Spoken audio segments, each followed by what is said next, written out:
Did Joe Rogan disprove the Bible and Jesus in a recent podcast episode? In the past few years, it seems that Joe Rogan has repeatedly warmed up to the idea of Christianity and sought out guests that have provided more context on whether the Bible's claims are true or false. But it seems like all the prayers for Joe Rogan over the past several years have unraveled or not taken root, as he engages a guest that is clearly a skeptic who makes some rather wonky claims about the Bible, which we'll get into later. And ultimately, we're going to see if Joe Rogan and his guest finally did it, if they disprove the claims of the Bible. But before we get into that, guys, my name is Ruslan. This channel exists to encourage, empower, and inspire you to live a life that blesses God. If you're new here or if you're not new here, please make sure to hit that subscribe button, as a huge percentage of the people that watch this channel are unfortunately not subscribed. Okay, so this is from episode 237, and they start talking about faith and Christianity at about a 27-minute mark, where Rogan starts sharing a backstory of how an attractive Puerto Rican girl that he was interested in was trying to get him to come out these retreats. He later found out those retreats were Christian retreats, and then he's like, I don't want to talk to these people anymore, right? So kind of funny story. And he is interviewing Michelle Dowd. Now, it's important to note that Michelle Dowd, her wheelhouse is actually in cults, not necessarily in religion. So in this episode, we're going to go over multiple parts where she just kind of fumbles, kind of basic parts. But before we get to her, let's just open with Rogan talking about how he believes the Bible came to be. I think it's a game of telephone. That's what I think. I think if you tell me a story and I tell Jamie the story and then Jamie tells someone out in the lobby a story, by the time it gets to me all the way again, it's going to be screwed up, right? Sure. Now imagine this over thousands of years of just oral tradition and then writing in lost languages like ancient Hebrew. They wrote them in Aramaic on animal skins, some of these stories like the Dead Sea Scrolls. And then they eventually translate them to Latin and to Greek and to Roman and to English and to German. Like, what? Lost in translation. Also, like, what? Okay, so the claim here is that it's lost in translation because Rogan believes that the entire canonization, the entire collection, the entire embodiment of the Bible was a big game of telephone. Now, it's interesting because we've all heard this multiple times, right? And sometimes people don't really know how to properly respond to it. But it's interesting that this exact point came up in Jimmy Akin's debate with agnostic textual critic Bart Ehrman. If you guys don't know who Bart Ehrman is, he is one of the leading voices in this entire movement to say that the Bible is inconsistent, all these different things. Now, this is a really good debate, but let me just point out one thing from the debate that I thought was really interesting. In the Q&A section at 1 hour and 36 minutes, this thing comes up, and listen to how Jimmy Akin defines this topic. What many people have compared this process of passing on tradition to is the telephone game, where, kids in school, one of them will start with a message and then they whisper it to the next kid and they keep whispering it down the line. And by the end of the line, you get something that's hilarious and totally unrelated to the original. And one of the problems with analogizing the gospel tradition to the telephone game is you're talking about kids. Of course they're going to screw it up. They're going to screw it up on purpose just for laughs. So what about people who believe that Jesus is God and they are taking their souls in their hands and need to preserve this tradition accurately for the sake of the souls they're ministering to and for the sake of their own souls? I think that might have an effect. Now, it's not going to be, you're going to get some variation, but the studies in tradition that Bart's referring to will admit that the gist is much more accurately preserved than the individual wording, than paraphrase, for example. It's interesting that Jimmy Akin, earlier in this debate, got Bart Ehrman to agree that the gist of the New Testament writings are actually close and probably likely to what Jesus said. That's the way he's framing this conversation. And that happens earlier in the debate. I don't have time to go over it, but maybe we'll react to this entire video at some point. So he's saying here, he's making the claim here that when you play the quote-unquote game of telephone, which is a bad illustration for a variety of reasons, but if you do that with adults who take their faith seriously, you actually get different results. Only if someone attempted to do a study on this exact phenomenon. Well, oddly enough, Jimmy Akin says he did do a study on this. Let's listen to what he has to say next. On the other hand, this is an empirical question. And I said, let's test it. So I've actually been conducting the gospel telephone experiment, where I took various traditions from apocryphal gospels, so they would not be ones that are familiar to the people hearing them, but they're like a story of Jesus, a saying of Jesus, and so forth. And I've gone to people and said, call this telephone number and leave the message with the tradition you were assigned. And then I'll take that recording and give it to a new person, and thus I'll create this chain of people who are motivated Christians who are trying to take this seriously and preserve the gist of their tradition. And I wanted to have the results to announce to you tonight, but the experiment's taken longer than planned. But what I can say is so far, they're pretty darn good at passing on the gist. The gist has not altered. I also would disagree with Bart that the Gospels are the result of a telephone game. John's Gospel claims to be written, not necessarily, I mean, I'm sure he had a scribe, but claims to be written by an eyewitness, the beloved disciple. John's gospel, he says, is written by an eyewitness. I think people would agree that Matthew's gospel is also an eyewitness account. People would argue that Luke interviewed eyewitnesses and that Mark was likely getting his information and his sources from the Apostle Peter. Next to last verse in John 21. So in John 21 is when he says... It says, this is the disciple who is bearing witness to these things and who has written them. Yes. Okay, so interesting that the hypothesis of it being a big game of telephone is not very accurate. And there's another reason why it's not accurate is because of the number of manuscripts around today, meaning that it's not one for one for one for one for one. Is that as these letters of the New Testament started circulating, copies were made, and then more copies were made, and then copies of copies and copies of copies and copies of copies made. And so the New Testament documents actually have more manuscripts than any other book from antiquity. But before we get there, let's listen to some of the other claims made by Joe Rogan and Michelle Dowd. At this point in the conversation, Michelle Dowd makes the claim that the church she grew up in discouraged her from reading the Bible all the way through. Now, I don't really know of any churches that discourage people from reading the Bible, but she then goes on to make a claim that she read the entire Bible cover to cover when she was 8 years old. Okay, so apparently she was on her Cat Williams as an 8-year-old. Okay, I don't know if this is or isn't true, but it's interesting nevertheless. And so in this, she makes some very interesting claims. Let's listen closely. Where I come from, we were encouraged to read like a verse of the Bible, but they would always tell you what it meant. Right. And so I kind of went against, I used this little pen light and like did it like late at night, but I read the whole thing cover to cover when I was 8.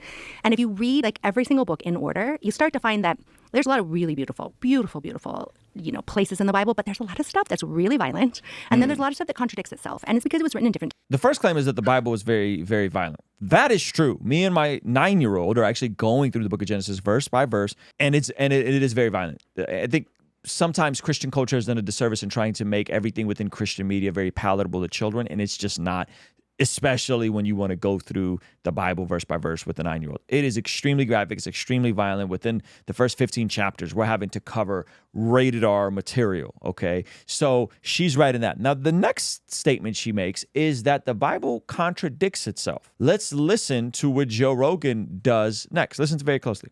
Time periods by different authors and different languages, and it also has historical context. And so generally there's a lot of stuff that people leave out when they teach the Bible because it's really hard to explain. Like what stuff? Well, there's... So she says contradictions, people leave out stuff. Rogan, rightfully so, says, like what stuff? Great question. I love Rogan for asking this question. And then listen to what she says after being asked, like what? Like what contradictions? What stuff is left out? Tell us more. For example, I mean, this one's taught a little bit, but King David, I'm sure you've heard of him, like as of David and Goliath, but then he became a powerful king. And he saw this woman is often talked about, Bathsheba. He sees her bathing on a roof. He demands that she come to him, and she is the wife of a soldier of his named Uriah, a top soldier. And he commands her to lie with him, and she becomes pregnant. And then King David, who is the same guy who had the slingshot of David and Goliath, decides that he's got to figure out how to get her husband back so that her husband can go sleep with her, and her husband won't do it because he's loyal to the army, and he comes back, but he sleeps like at the floor of the castle, trying to... Wait a minute, he's trying to get the husband to go back with the wife? So that the pregnancy will seem like it's his. Oh, so in the Bible? In the Bible. Dirty David. Yeah. So I'm shocked that Rogan has never heard of this story, but I guess, a lot of people haven't even heard the story of David and Goliath. So he asks her which parts of the Bible contradict themselves, which parts of the Bible are lacking historical context. She then goes on to tell the story of David and Bathsheba. And then the claim she makes about this goes, yeah, Joe, you got the wrong person on this topic. This isn't who you want to have about the Bible. This is a cult expert, and I'm sure she's great at her field. I read some of the comments from people who had her classes. But listen to what she goes on to say here in a sec. Exactly. And it doesn't even end there. So Uriah won't do it because Uriah is loyal to David. Oh, boy. And so then David sends him to the front lines to have him be killed. Oh, boy. So that he can marry his wife and get away with that child's not being a bastard child, illegitimate. Oh, boy. Mm-hmm. And then God kills the child because, needs to make the point that David was, and think about poor Bathsheba. I mean, she's just been like rung around. Her husband gets killed, all these things. Her kid dies because God is punishing David. And her husband got killed because he was loyal to the guy who got her pregnant. Absolutely. That's not a story a lot of people hear. That's not a story a lot of people hear. This is the story that is taught at countless men's Bible studies, men's groups, men's conferences. Hey, be careful when you become successful. Be careful because look at David. That David was after God's own heart. But look at how far David fell. Look at how much he loved God. And he wrote the Psalms, which is a huge chunk of the Old Testament. And look at how terrible his fall was. How can someone who loves God also be responsible for the death of one of his most loyal soldiers and commit adultery? This is taught all the time. So I don't know which circles Michelle grew up in, but oh my gosh, we've talked about David a lot. Now, maybe there are some sects of Judaism where they don't believe that David technically committed adultery and David didn't technically have Uriah. Maybe there's those circles, but within Christian circles, we all go, hey man, David was extremely flawed. He was a mess. He sinned repeatedly, and it cost him something. It was the consequence of those sins that broke him. So I don't know where she's getting this, and I think this was honestly a poor answer to the question of like what contradictions, what stuff is left out on her part. But I found this extremely interesting because I still think Joe is asking the right questions, but unfortunately to the wrong experts. And if the Bible was a cult book, if the Bible was something that was used strictly to control and manipulate people, it wouldn't have stories like this of some of its biggest heroes, David and Goliath, who then as a king completely falls and blows it. If the Bible was trying to control and curate a narrative that was perfect and unquestionable, it wouldn't have stories like the empty tomb of Jesus being discovered and then that information being put forth by women eyewitnesses, women who weren't viewed as equal, especially in this sort of society. There's all sorts of stuff in the Bible that go, wait a minute, this wasn't something that you would put in to lie and deceive people because it actually makes the story less credible, but yet this stuff is all throughout the Bible. And this is illustrated in the very next point where Michelle herself says that when you look at the lineage of Jesus, where a lot of the scriptures, the lineage is kind of telling us where someone came from, that you find some questionable people in Jesus' lineage. This is illustrated by the very next point where there's women, there's prostitutes in Jesus' own lineage. So I find that interesting, but let's move on a bit further into the conversation. About the 47-minute mark, they get into the evidence for Jesus as a historical figure, which again, I just don't know where Joe is pulling this information from. But there's two claims made here that are very unsettling, if I'm being honest with you guys. Okay, so listen to what is said here. Jesus as a historical figure is controversial. There's people that say that there's absolute evidence for Jesus, but then there's people that say, do you know like how much historical record we have on people that lived thousands of years before Jesus? There's people that lived that they know what they said, they know where they ate, they know where they went, they know so much about them. Okay, so point number one is he's alluding to that there's more evidence for people from antiquity and before antiquity than there is for Jesus. That's kind of what he's alluding to. And then listen to what he asks her. So we're gonna address both of these in a second, but listen to what he asks her and what her answer is. But the Jesus one is kind of, there's people that say yes, there's historical documents that show he existed, and then there's a bunch of documentaries that you can watch that like, boy, the evidence is kind of sketchy. It seems to be a thought, like a recurring thing in many religions. It seems to be like Hercules, right? It seems to be there's a bunch of these that are like real similar to that, like the child of a god, that comes down to fix everything. But the Gospels that are written about Jesus were written after, right? Not during. And that was, common. I mean, Socrates never wrote anything down. He told the stories to Plato. And how long after his death? Well, I think the first one, now I feel like I am not a historian here, but I think the first one was like 100 years. Okay. Joe, please, just she's telling you, I'm not qualified to give you this answer. She's saying it. She's with her. I don't know. I don't know. And then she says, 100 years? The notion that the Gospels were written 100 years after Jesus is just inaccurate. The most liberal versions would say 50 years, like liberal. But there's more and more scholarship coming out right now that are saying that it's actually way earlier than that. Here is a video from a friend of mine, Inspiring Philosophy, titled Why the Gospels Are Early. And listen to how he breaks this down. The scholar Michael Patrick Barber has also put forward numerous arguments that Jesus really did make this prediction during his ministry. First, the idea Jesus predicted the destruction of the temple is a deeply embedded tradition that shows up in multiple passages, including passages that are separate from what we find in Mark. If the tradition was made up during or after the Jewish War, it would have been added to multiple passages that ended up in the canonical Gospels. E.P. Sanders noted the prediction does seem to be a deeply implanted tradition. James D.G. Dunn says, according to the tradition, the key charge brought against Jesus was that he had threatened to destroy the temple. The core of the tradition is clear, as also its diverse elaboration in the different versions, Jesus' talk of destroying the temple. The case for recognizing an historical memory enshrined here is surprisingly strong. Barber also notes it's unlikely Mark would have made this up. Mark reports in chapter 14 that during the crucifixion, many bore witness against Jesus, saying, "We heard him say, 'I will destroy this temple that is made with hands, and in 3 days, I will build another not made with hands.'"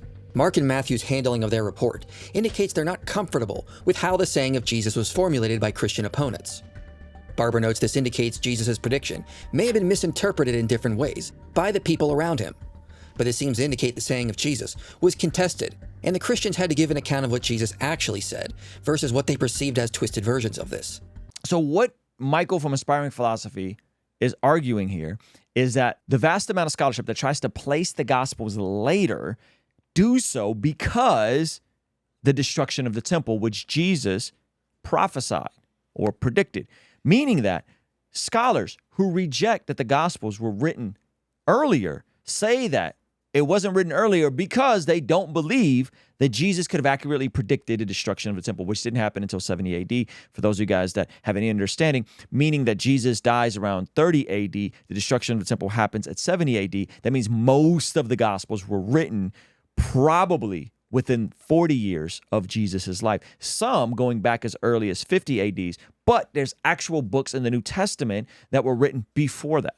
So this notion that the gospel was written 100 years after the fact, it's just not accurate. Whether you're going with the secular liberal sources or the conservative sources, you're talking about within a generation of Jesus' life. We see in 1 Corinthians 15, the first creed being written and arguably going back to within potentially half a decade of Jesus' death and ascension. So her saying the Gospels were written 100 years after the fact, perhaps she got confused with the very first collection of writings of the New Testament canon going to 150 years, meaning they compiled the majority of the New Testament canon within 150 years. Maybe she's getting her dates confused there, but very few people hold to this notion that the gospel was written 130 AD. Most people believe that it was written before 70 AD when you remove the secular presupposition that there's no way Jesus could have predicted the destruction of the temple in 70 AD. So check this out. This is from Bible Animations, who decided the books that go in the Bible, and listen to what they claim here. The early church to respond with a New Testament canon of their own. 180 AD, a compilation of 22 of the 27 New Testament books dubbed the Muratorian canon was formed. Discovered in a northern Italian library, it seemed to be the first serious crack at pulling the New Testament scripture into one document. This means that within 150 years of Jesus' death, give or take, the majority of the New Testament we have today was widely accepted and affirmed by the early church. There was 4 main criteria the fathers looked for when searching for God's word. 1. Was it authored by an apostle or someone close to an apostle? 2. Is it accepted by the body of Christ? 3. Does it contain consistent doctrine? And 4. Does it contain the moral and spiritual values that reflects the Holy Spirit? Okay, so there you have it. 150 years, you have one of the earliest canons that's about 81% complete. It probably didn't have the book of Revelation in it yet, but it had the vast majority of it. So all the people that go, well, it was Constantine that decided what went in the Bible. Nonsense. You're talking about within 150 years, you had the majority of the New Testament canon in a collection of writings. Then she goes on to attempt to say something good about Jesus, and yet again, we see someone that's unfortunately just outside our wheelhouse. Listen to this phrase right here. Really well.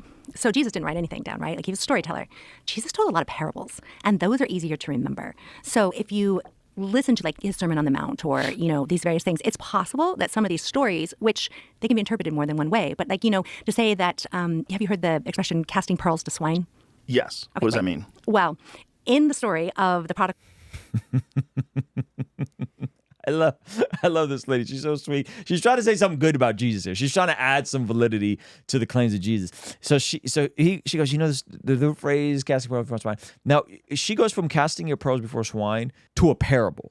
Okay, now this is important because again, it just shows that sequencing is off here. Listen to what she goes on to say here. In the story of the prodigal son, there was this, and Jesus tells this story, right? So there's these two brothers, and one brother stays and does everything that his father wants him to do. And the other brother says, give me, the son, he says, the younger son says, give me my inheritance now. I don't want to wait till you're dead. Just give me my inheritance now. I want to go experience life. And the father gives his younger son his inheritance. And this young man who is raised well goes out and hires prostitutes, does all the things, right? And just and lives this loose life. And he finds that he runs out of money, and he is in a pen of pigs, and he is willing to eat what even the pigs won't eat, like the leftovers. And he is face down in the mud according to the story, in the pig pen, and says, even if I was a servant from my father, I'd be treated better than this. And so he goes back, etc.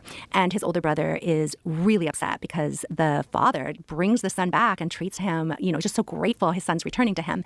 And his brother says, or an expression like, you're casting pearls to swine. I mean, like, my brother is... Okay, now, listen. Let's just give one time for her for retelling most of the parable of the prodigal son accurately. So one time for Michelle for we doing that. But there's only one issue here, okay? The issue is that don't cast your pearls before swine comes not from the prodigal parable. It comes from the Beatitudes. So here it is right here in Matthew chapter 7. Do not give what is holy to dogs, and do not throw your pearls before swine, or they will trample them under their feet and turn and tear you to pieces. Ask, and it will be given to you. Seek, and you will find. Knock, and it will be open. So this is Jesus in Matthew 7. He is talking about not being hypocrites. He's talking about prayer. He's going to say some very harsh things about many will come to me on the last day and say, haven't we cast out demons in your name? That's where the phrase comes from. The parable of the lost son or the prodigal son is all the way in Luke chapter 15. This is later on in Jesus' ministry.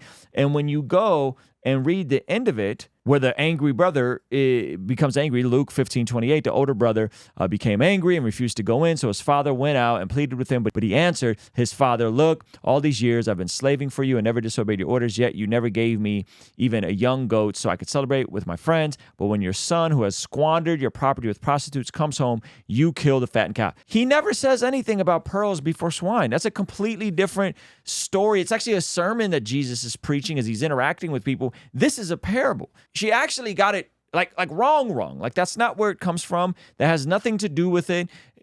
And her conclusions of the parable are a mess as well. And that whole story, I mean, you can interpret it any way you want, but this idea that you tell stories like this and someone could say God is willing to take you back, and perhaps even better if you have experienced life. You can interpret the story any way you want. No, you can't interpret it any way you want.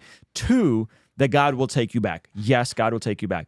3, God will take you back and it will be even better. Some would say that the story of the prodigal son is a cautionary tale to not go and trick off your life and waste your money and dishonor your family. And yes, the father will take you back. And yes, the older brother, the religious older brother, may be bitter. But the point isn't go build your testimony and then come back to Jesus after you squandered all your resources on prostitutes and alcohol. That's not the point of the story. The point of the story is the father's forgiveness and mercy despite ourselves, despite us. And if you look at the overall context, that story is told, Luke 15, is Jesus is speaking to the Pharisees and the sinners, that there's 2 brothers in the stories. There's the sinner brother and there's the Pharisee brother. That's who Jesus is talking to. There's two brothers in the story. So it's actually not about, he's addressing everybody. He's unloading the clip on everybody. Everybody can get it. You who you think are religious, you guys are goobers because you think that God can't forgive people. And you guys who are out here squandering your life and wasting your life on sin, you're goobers too. Jesus is unloading the clip on everybody in the Prodical story when you go back and just read the entire chapter. Maybe I don't know what the real interpretation is, right? But like when you read a story like that, Bruh. or you hear the story, Jesus didn't write it down, but if he told that story, then now people come to that and they think, what does that mean?